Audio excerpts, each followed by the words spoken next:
Hello po, magandang araw. Ako po si Rene Rose Alicos po.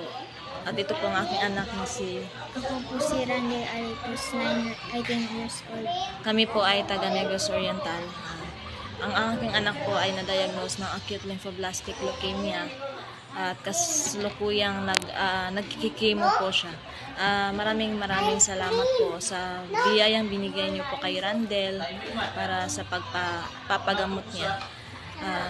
Lalong-lalo na malaking tulong po ito para sa amin.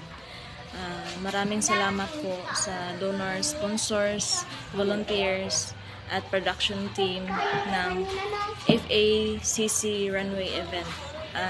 Magpapasalamat po kami dahil napili niyo po si Randy na bilang beneficiary po ng event.